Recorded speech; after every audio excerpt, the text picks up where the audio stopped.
Romanos capítulo 8, versículos 31 a 39, a leitura da palavra do Senhor diz assim: que diremos, pois, à vista dessas coisas? Se Deus é por nós, quem será contra nós? Aquele que não poupou o seu próprio filho, antes por todos nós o entregou, porventura não nos dará graciosamente com ele todas as coisas? Quem intentará acusação contra os eleitos de Deus? É Deus quem os justifica. Quem os condenará? É Cristo Jesus quem morreu, ou antes, quem ressuscitou, qual está à direita de Deus e intercede também por nós. Quem nos separará do amor de Cristo? Será tribulação, ou angústia, ou perseguição, ou fome, ou nudez, ou perigo, ou espada?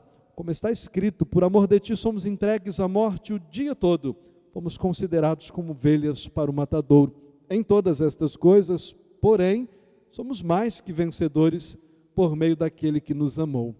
Porque eu estou bem certo de que nem a morte, nem a vida, nem os anjos, nem os principados, nem as coisas do presente, nem do porvir, nem os poderes, nem a altura, nem a profundidade, nem qualquer outra criatura poderá separar-nos do amor de Deus que está em Cristo Jesus, nosso Senhor.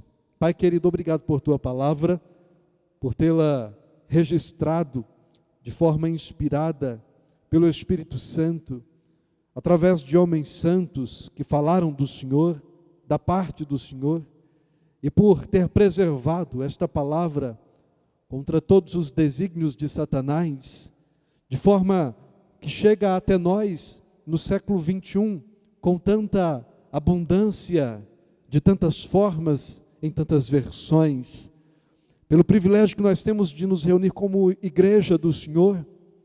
E há muitas belezas na igreja, mas a maior de todas elas é o fato dela ser do Senhor, ser propriedade tua, ser testemunha tua, ser noiva tua, ser habitação do Senhor.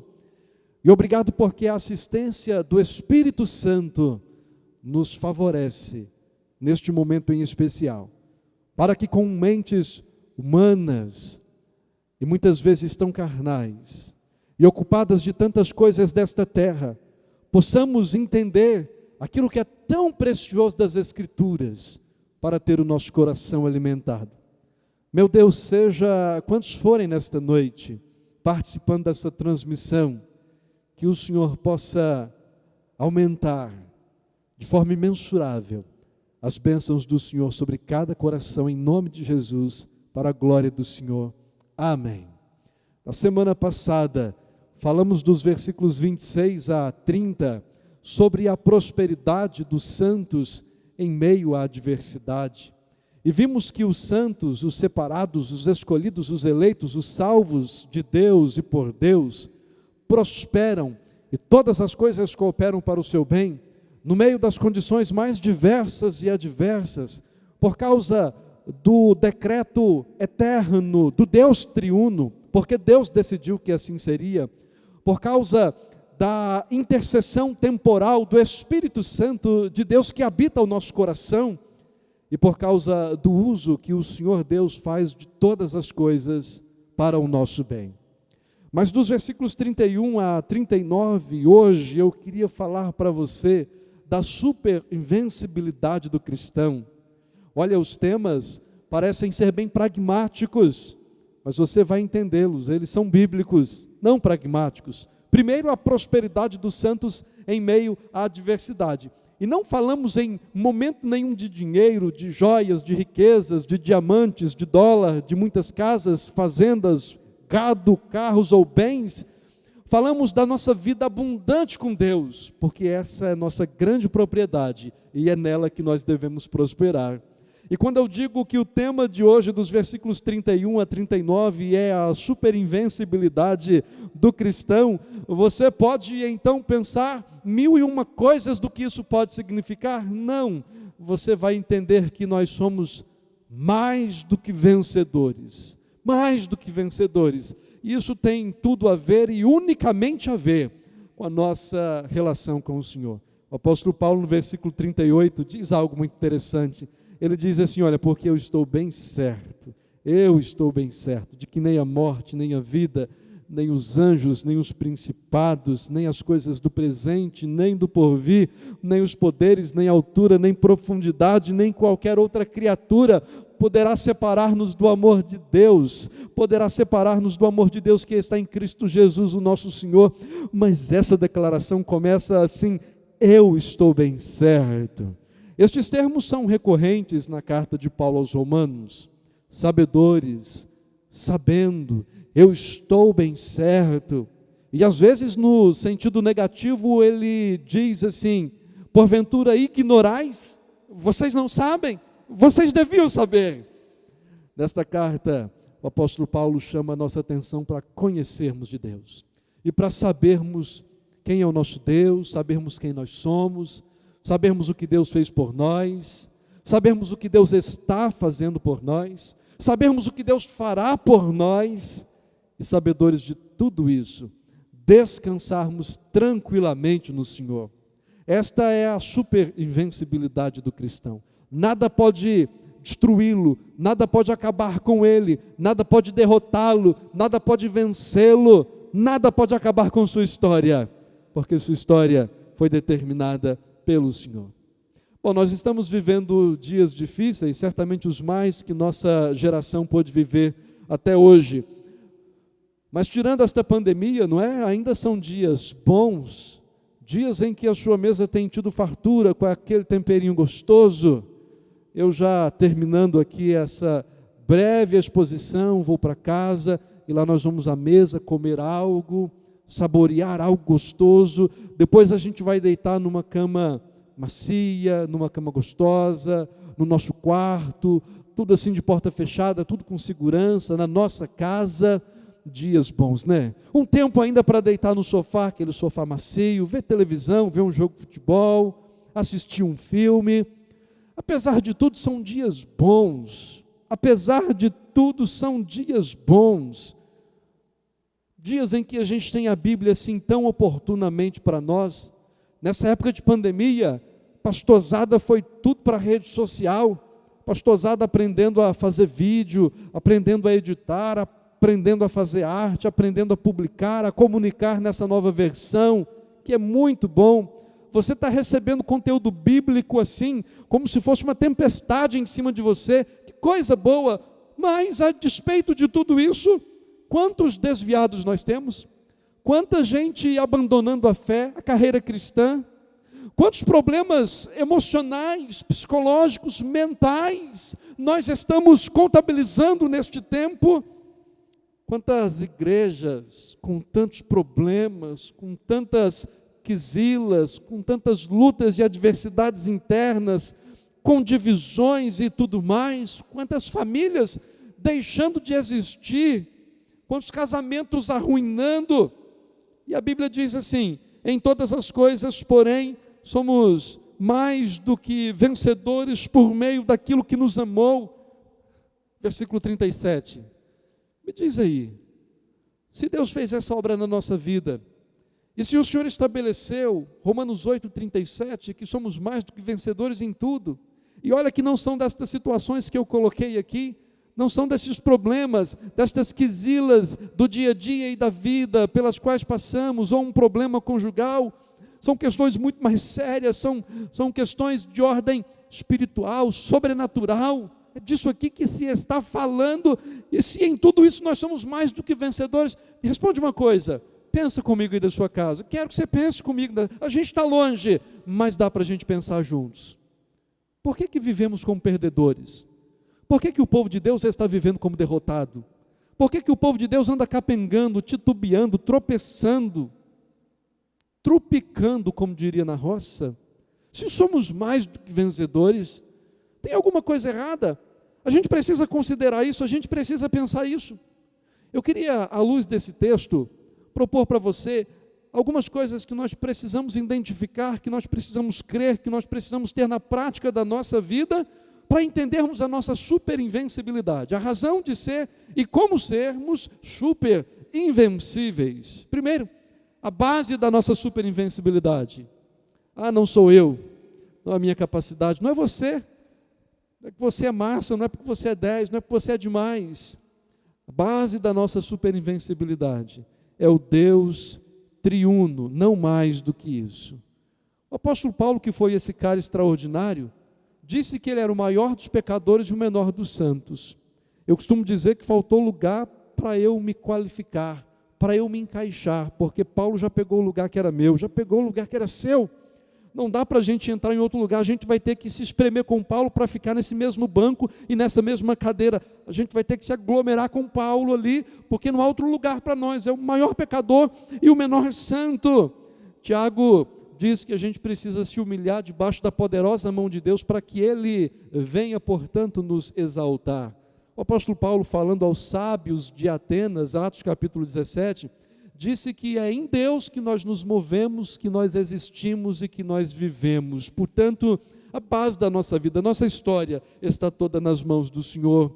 E a gente destaca primeiro a redenção que o Deus Pai projetou para nós. Versículo 31 começa assim, olha na sua Bíblia: que diremos, pois, à vista dessas coisas? Se Deus é por nós, quem será contra nós? Que diremos, pois, à vista destas coisas? Que coisas são essas?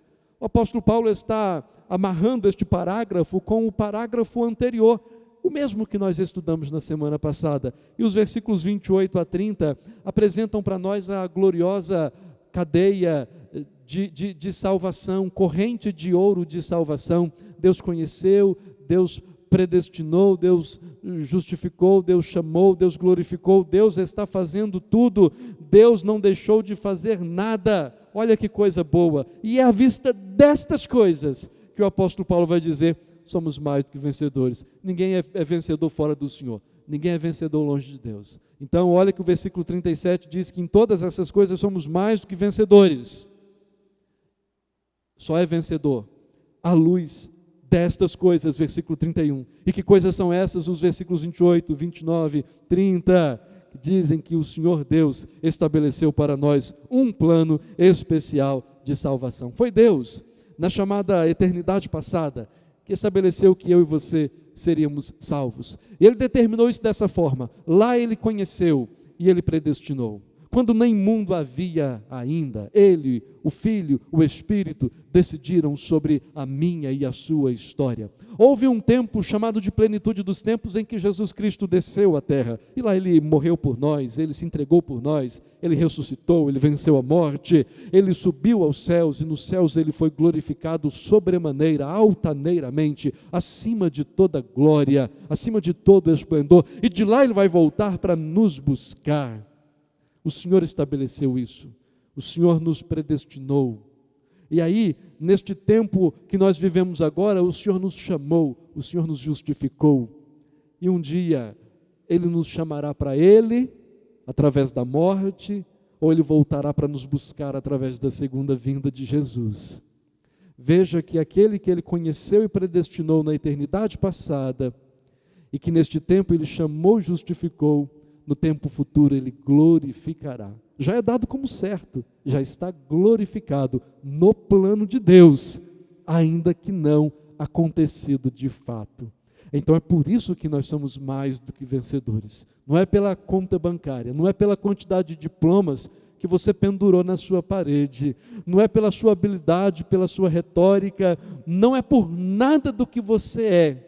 O maior de todos os vencedores na terra pode ser o maior perdedor diante do Senhor, se não tiver Jesus no coração, pelo aquilo que Deus, o Pai, fez por nós, pela redenção executada pelo Filho, porque isso que Deus planejou, o Filho fez. E aqui diz para nós o versículo 34, que é Cristo quem morreu por nós, quem ressuscitou por nós, quem está à direita do Pai. Olha, Ele morreu, Ele ressuscitou, Ele subiu aos céus, Ele foi glorificado e lá Ele intercede por nós. Hebreus vai dizer que Jesus vive para interceder por nós.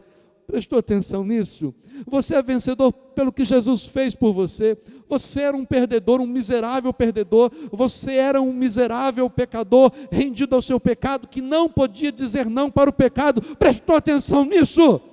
Hoje você disse não para o pecado, eu tenho certeza. Hoje um pensamento voejou sobre a sua mente e você disse não para ele. Hoje um sentimento ruim ali namoriscou com o seu coração e você disse não para ele. Hoje os seus olhos correram de uma forma indecorosa, quem sabe, e você disse não para isso, porque você fez aliança com seus olhos de não fixá-los em nenhuma donzela, como diz Jó em um de seus textos. Hoje você disse não para o pecado, e sabe por que você disse não para o pecado? Porque você é um salvo em Cristo Jesus, porque o pecado não tem mais domínio sobre a sua vida, porque você não está mais debaixo da lei, e sim debaixo da graça. Preste atenção nisso, pelo que o Senhor Jesus fez. Ele morreu por você, para levar o seu pecado sobre ele, e para tirar de cima de você o poder do pecado. Ainda que a presença do pecado perdure neste tempo, ele voltará dentro em breve e retirará de cima de você também a presença do pecado, e então não haverá mais pecado. Você terá um corpo incorruptível, você habitará a eternidade com Cristo, sem lágrimas, sem choro, sem pranto, sem pecado, sem nada disso mais. Você é mais do que vencedor, pelo que o Pai planejou e pelo que o Filho executou. O Pai planejou, o Filho executou. O Pai decidiu salvar, o Filho veio buscar e salvar o perdido, e não perdeu nenhuma daquelas ovelhas que o Pai lhe deu. Olha que coisa bonita. Mas você também é um vencedor pela redenção que o Espírito Santo aplicou ao seu coração. Diz, à vista dessas coisas, que coisas são essas? Os versículos 29, 28, 30, mas também os versículos 26 e 27, que diz que o Espírito Santo intercede por você com gemidos sobremaneira. Olha que coisa bonita. O Espírito Santo que Deus fez habitar em você. Você agora é a habitação do Espírito. Ele é chamado na Bíblia de selo e de penhor da sua salvação. Já passou a época da carta, né? Mas você recebe cartas ainda. Hoje as cartas que a gente recebe são correspondências, geralmente de instituições, mas de pessoas a gente já quase não recebe mais. Mas você que é do tempo da carta aí, você que já é mais velhinho, velhinha, você sabe que ao selar uma carta, estava se dizendo que aquela carta iria chegar ao seu destino. Estava se dizendo que aquela carta não podia ser violada. É crime violar correspondência. E o Espírito Santo é selo da minha salvação, para dizer que eu sou inviolável, que eu sou intocável, e para dizer que eu vou chegar ao meu destino final. O Espírito Santo também é o penhor da minha salvação. Quando um objeto é penhorado, está se dizendo que o dono daquele objeto voltará para buscá-lo. Quando Deus deixou em nós o seu Espírito Santo, Ele está dizendo que voltará para buscar-nos. O Espírito Santo nos habita, o Espírito Santo nos ilumina, e o Espírito Santo nos consola. Olha que ministério grandioso que o Espírito Santo tem na nossa vida, e é por isso que nós somos mais do que vencedores. Não é por nada senão pelo que Deus decidiu fazer na nossa vida através da obra de salvação. João, escrevendo sua carta, ele diz: jovens, eu vos escrevo porque são vencedores, porque vocês são fortes, são vencedores, e a palavra de Deus permanece em vós. Qual a razão de um jovem ser forte? A palavra de Deus. Paulo fala que a única forma dos filhos prosperarem é obedecerem os seus pais. Obediência à palavra de Deus. Não existe vitória longe do Senhor. Ficamos a observar, meus irmãos, que tantas pessoas, irmãos em Cristo, pessoas que caminharam e caminham às vezes na fé conosco, vão por uma razão ou por outra razão qualquer e de mínima importância, abandonando o caminho do Senhor, abandonando a igreja do Senhor. Costuma-se dizer que a igreja é um lugar com muitos problemas, e isso é fato, mas as pessoas não dizem que a cadeia é um lugar com muitos problemas, que as escolas são lugares com muitos problemas, que os botecos são lugares com muitos problemas, que as empresas, que as firmas, que a prefeitura e que, enfim, todo lugar é um lugar com muitos problemas. Eu fico pensando por que essa implicância com a igreja, dizer que a igreja é um lugar com muitos problemas. A igreja tem muita gente que é assim, que é daquele jeito, que é daquela forma, e isso é uma artimanha de Satanás para começar a fazer você desanimar, Aí você fala assim, tá, eu já não vou ficar nesta A, eu vou para B. Aí chega na B e diz, é igual a A, eu vou para C, e é tudo igual. E tem gente já na Z por aí, e não achou um lugar melhor, porque não entendeu ainda que ela é o problema. Ô meus irmãos, o dia que eu entendi que eu sou o problema, ficou muito mais fácil para mim. O dia que você entendeu que você é o problema, ficou muito mais fácil para você. É simples assim. O problema aqui sou eu, o problema aqui é você. Mas nós somos problemas que o Senhor Deus decidiu salvar, decidiu resolver, decidiu tratar, e as coisas assim vão tomando forma, e elas vão melhorando. É isso que o Senhor Deus faz. A vitória não é minha. Eu não preciso esperar que as coisas na minha vida, na minha casa, no meu trabalho, na igreja a qual congrego, darão certo por causa de mim, porque eu, não. Superinvencibilidade do cristão tem como base a palavra de Deus, a obra de Deus, o Deus triuno, tudo está em Deus. É por isso que eu dependo dele. Lembram-se do apóstolo Paulo, aos Coríntios, nós temos esse texto, segunda carta. Paulo diz assim, Senhor, eu estou com um problema aí muito grave, muito sério, queria que o Senhor resolvesse isso para mim, porque eu posso fazer muito mais se eu não tivesse problema. Se eu não tivesse problema, esse espinho na carne, dizem os autores, é uma enfermidade, a maioria concorda que é um problema de visão que ele tinha, adquirido numa primeira viagem missionária sua. Senhor, se o Senhor resolver isso, como que eu vou fazer muito mais? É claro que eu estou parafraseando o texto aqui, e Deus diz assim, Paulo, eu não preciso resolver isso não, e você não precisa disso resolvido não. Você só precisa entender uma coisa, que nunca foi você e nunca será você. Você só precisa entender que é a minha graça, sempre fui eu, e a minha bondade com você. A minha graça te basta, porque o poder se aperfeiçoa na fraqueza. E Paulo fez o extraordinário, tendo compreendido isso. Meus irmãos, que coisa preciosa. Eu preciso entender isso, e você precisa entender isso também. Que coisas extraordinárias estão por serem feitas na sua vida, quando você entender que não é você, quando você se humilhar debaixo da poderosa mão de Deus, Ele exaltará, porque é Ele que faz todas essas coisas, e quer saber o melhor? Ele já escreveu fazer, Ele já decidiu fazer, a Bíblia já diz que isso já está projetado. Você é dele, é menina dos olhos dele, é amado dele, é amada dele. Ele quer cuidar de você, ele quer abençoar a sua vida, ele quer usar você como instrumento dele, ele quer frutificar em sua vida e através de sua vida. É você, não é outra pessoa. Não precisa ter baixa estima, autoestima, não precisa ficar desacreditado, se achar incapaz, incapacitado. Deus já decidiu fazer e vai fazer. Você só precisa acreditar nisso e só precisa se entregar a estes feitos extraordinários de Deus. A base da nossa superinvencibilidade está no Senhor, no que Ele decidiu fazer. Eu preciso me apropriar disso. Mas quais são os resultados que advêm deste trabalho extraordinário do Deus triuno? Queria falar de alguns resultados. Primeiro, a provisão. O versículo 32 diz assim: aquele que não poupou o seu próprio filho, antes por todos nós o entregou, porventura não nos dará graciosamente com ele todas as coisas? A lógica de Paulo aqui é da maior para menor. O que Paulo diz é assim: Deus já te deu o maior, Deus já te deu o melhor que Ele tinha. Ele não vai dar o mais, o menos, o que for preciso além. O Senhor Jesus usou argumento parecido, só que com a lógica do menor para o maior. Em Mateus 6 ele diz assim: Deus cuida da erva, Deus cuida dos pássaros, são menores. Porventura não vai cuidar de vocês que valeis muito mais? Mas a base do argumento é o mesmo: provisão. Deus é um Deus doador, Deus se agrada em dar. Faz parte do caráter de Deus ser um Deus doador. Tiago diz no capítulo 1 que toda boa dádiva vem lá do alto, descendo do Pai das luzes, em quem não pode haver variação ou sombra de mudança.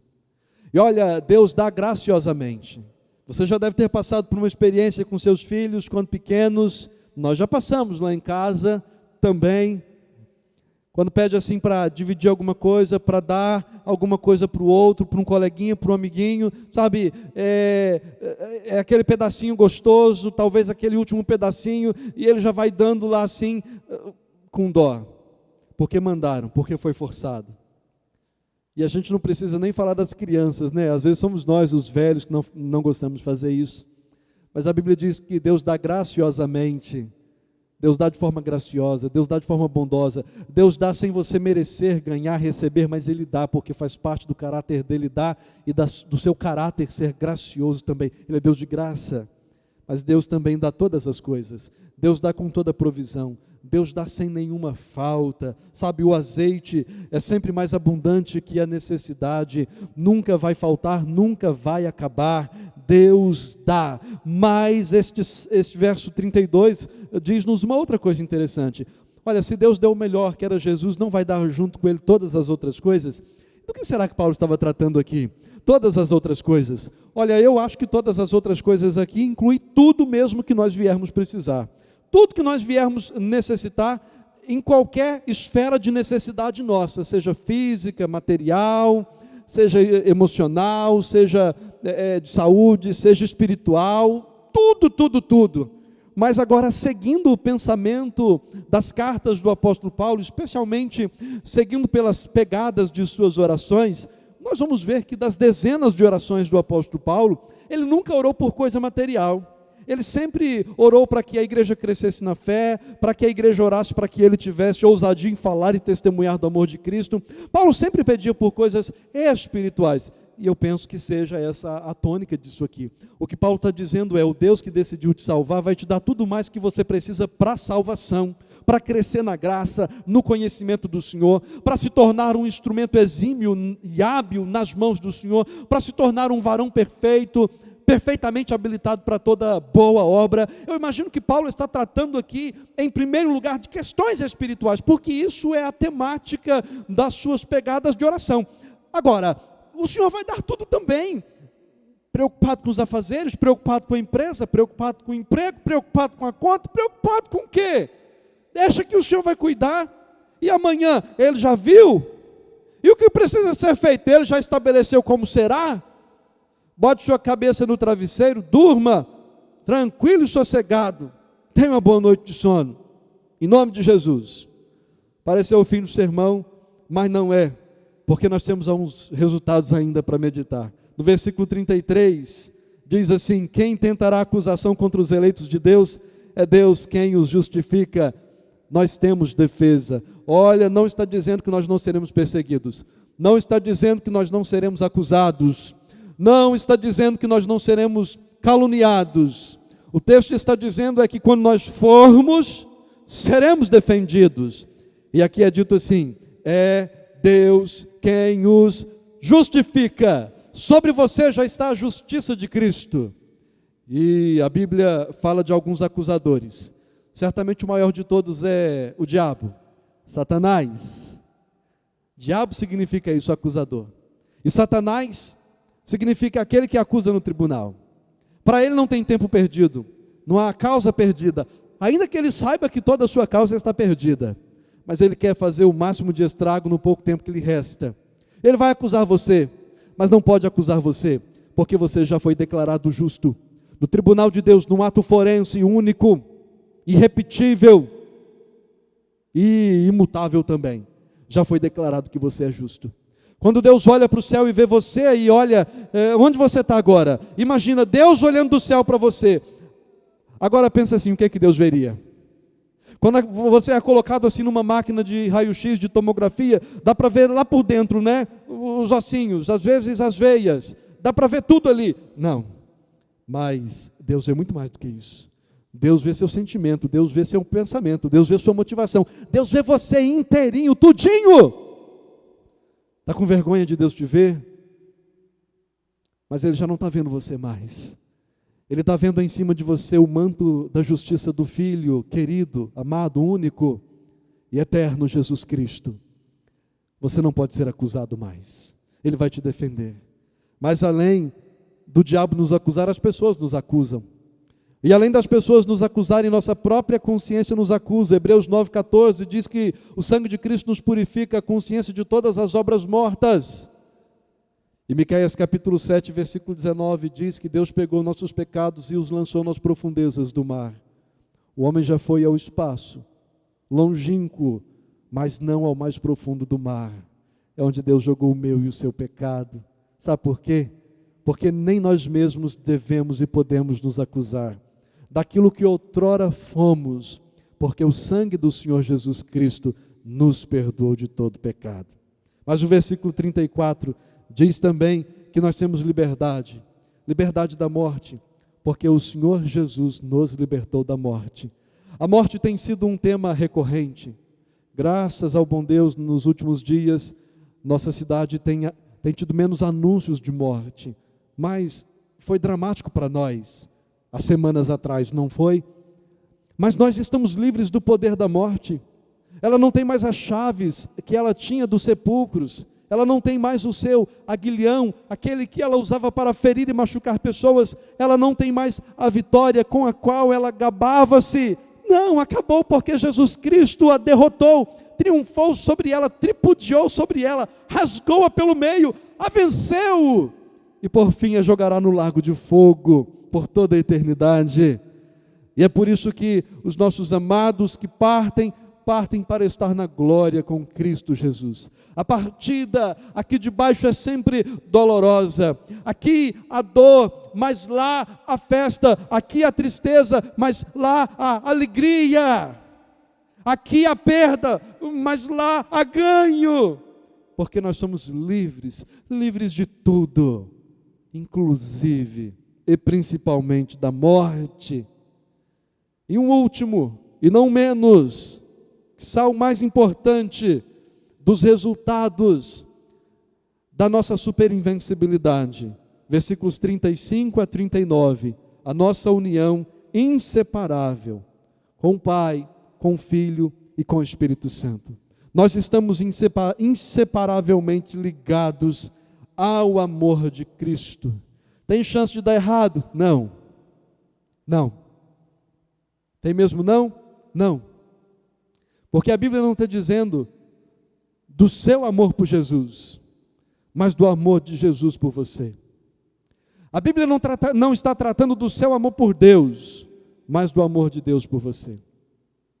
Porque para nós amor é sentimento, para nós amor é uma volúpia, para nós o amor é um eriçar de pelos, para nós o amor é um frio na barriga, para nós o amor é algo extremamente emocional e sentimental, mas para Deus o amor é um atributo, para Deus o amor faz parte de sua decisão, para Deus o amor é um decreto, para Deus o amor é algo que não pode ser mudado. E é por isso que um dia a pessoa está com Jesus, outro dia está no mundo, um dia ela está bem, outro dia ela está mal, um dia está nos picos da fé, outro dia está nos vales do pecado. Para Deus não.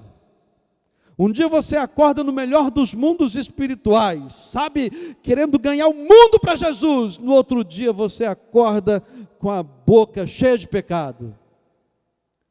Não é assim? É claro que eu estou exagerando aqui, ou não. Não sei, mas é o amor de Deus por você, nunca vai mudar. Não tem nada que você possa fazer que vai fazer Deus te amar mais um pouquinho que seja, e não tem nada que você possa fazer que vai fazê-lo te amar menos um pouquinho que seja. Estamos unidos ao amor de Deus, ao amor de Cristo. Que coisa linda que a Bíblia diz para nós. Estamos ligados, ou estarmos ligados ao amor de Cristo, não nos garante uma vida livre de problemas. Os versículos 36, 35 também dizem isso. Sabe, estarmos ligados ao amor de Cristo não nos isenta de lutas. No mundo passais ou passareis por aflições, disse Jesus, mas tenham bom ânimo, eu venci, vocês vão vencer também. Calma, vai dar tudo certo. Nós passamos por lutas e vamos passar. Muitas situações acontecem. Mas pensa que todas essas situações acontecem para aperfeiçoar você, para fazer você crescer ainda mais, para a glória do Senhor. porque nenhum tipo de adversidade pode nos afastar do amor de Deus, que está em Cristo Jesus, o nosso Senhor. Em todas estas coisas, somos mais do que vencedores. Eu estou bem certo, à vista destas coisas, da obra gloriosa de salvação que Deus resolveu de forma bondosa fazer por mim e por você. Deus fez isso, para que sejamos mais do que vencedores. Mas o que eu quero chamar a sua atenção, e assim eu termino. Estou bem certo. Eu estou bem certo. Eu queria te perguntar se você está certo disso. Eu queria te perguntar se o que há na sua mente hoje são certezas ou são dúvidas. Você precisa definir isso. Há mais certeza ou há mais dúvida? Paulo disse: eu estou bem certo. Eu também estou certo. Eu quero que você também esteja certo, certa disso, para que você possa ir dormir em paz hoje, para que você possa levantar amanhã com um senso de propósito e dignidade cristã na sua vida. Por isso eu quero que você pense e reflita sobre esta mensagem desta noite. Você é mais do que vencedor, é suprido ampla, completamente, em tudo, em Cristo Jesus, na obra de salvação, para a sua vida com Deus e para a sua vida nessa terra enquanto ela durar. Mas esteja certo disso, e descanse o seu coração nesta certeza. Que Deus te abençoe, que Deus te dê uma boa noite, que Deus guarde o seu coração na presença preciosa do Senhor Jesus. Pai querido, obrigado.